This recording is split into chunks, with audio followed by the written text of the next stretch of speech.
ঢোলকপুর গ্রামে আবারও মৃত্যুর বন্যা বয়ে যাচ্ছে। তুংতুং এই গ্রামের রক্ষক ছিল, কিন্তু সে আজকে নিজেকে বাঁচাতেই ব্যর্থ, কারণ একটি রাক্ষসী নাগ তাকে বন্দী করে রেখেছে। চারদিকে একটি নাগ আগুনের বন্যা বয়ে দিচ্ছিল। মানুষরা তার নিজেদের জীবন বাঁচানোর জন্য এদিক ওদিক দৌড়াদৌড়ি করতেছিল। অন্যদিকে গ্রামের মানুষদের কথা শুনে মহারাজ রাষ্ট্র তার সেনাপতি নিয়ে রওনা হয়। মহারাজ রাষ্ট্রের সাথে যে সেনাপতি ছিল তারাও সেই নাগটাকে আঘাত করতে থাকে, কিন্তু তাতে নাগের কোনো ক্ষতি হচ্ছিল না। সেনাপতিরা অনেক চেষ্টা করে সেই নাগটাকে মারার জন্য, কিন্তু তারা কোনোভাবেই সফল হচ্ছিল না। হঠাৎ করে নাগটি সবাইকে একসাথে একটি বাড়ি মারে। সঙ্গে সঙ্গে রাষ্ট্রের সকল সেনাপতি ওইখান থেকে উড়ে যায়। মহারাজ রাইস্টার বুঝতে পারছে এটা কোনো সাধারণ নাগ না। রাইস্টার নাগটির কাছে গিয়ে বলে, কে তুমি আর তোমার পরিচয় কি আমাকে তাড়াতাড়ি বলো। আমাদের ঢোলকপুর একটি শান্তিপূর্ণ গ্রাম, তুমি এখানে কেন এরকমের আঘাত করতেছো? তখন নাগটি একটি রাক্ষসের রূপ ধারণ করে। কি বলে তুমি? এইটি শান্তিপূর্ণ গ্রাম? তাহলে তো তুমি জানোই না, আজ থেকে 125 বছর আগের কথা। এই গ্রামে একটি ছেলে ছিল যার নাম ছিল রিফা। তার নামে গ্রামের লোকেরা মিলে একটি চুরির বদনাম দেয় আর তাকে এই শুকনো গাছের সাথে ঝুলিয়ে মেরে ফেলে। তখনই এই গ্রামে সাব্বির নামে একটি সাধু বাবা আসে। সাধু বাবা যখন রিফাতের লাশটি দেখতে পায় তখন সে একটি কলসি নিয়ে আসে,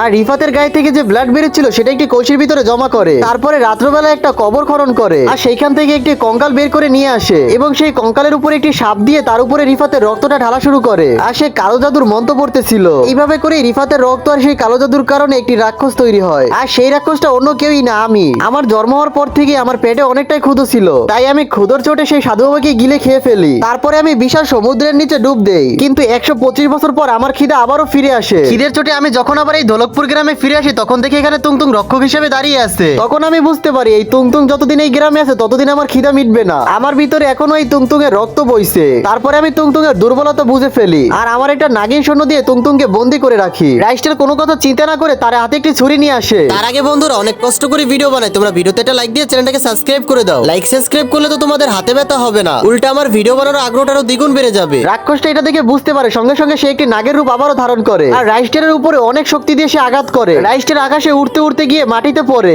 রাইস্টার অনেকটা জোরে পড়ার কারণে সে অজ্ঞান হয়ে থাকে। অন্যদিকে তুংতুংও সেই কালো জাদুর নাগের থেকে রক্ষা পাচ্ছিল না। তুংতুংও অনেকটা কষ্টে ছিল। তুংতুং অনেকটা কান্নাকাটি করতেছিল, কারণ তার সামনে তার গ্রামের মানুষও কষ্টে ভুগতেছে। অন্যদিকে মহারাজা রাইস্টার সেও অজ্ঞান হয়ে মাটিতে পড়ে আছে। তুংতুং এর চোখ থেকে অটোমেটিক পানি বেরোতেই থাকে। তখন তুংতুং তার বোনকে স্মরণ করে। অন্যদিকে বারমুডা ম্যাপে বসে তুংতুং এর বোন নুসরাত তুংতুং এর কষ্ট অনুভব করতেছিল। নুসরাত কি পারবে ঢোলকপুর গ্রামে এসে তুংতুংকে বাঁচাতে আর এই গ্রামের মানুষদেরকে এই রাক্ষসের হাত থেকে রক্ষা করতে? বন্ধুরা, তোমরা যদি এই ভিডিওটির পার্ট 2 দেখতে চাও তাহলে নিচের এই ভিডিওতে 300 লাইক আর 100 কমেন্ট কমপ্লিট করে দাও। তোমরা যত তাড়াতাড়ি কমপ্লিট করবে তত তাড়াতাড়ি আমি তোমাদের জন্য পার্ট 2 নিয়ে আসবো।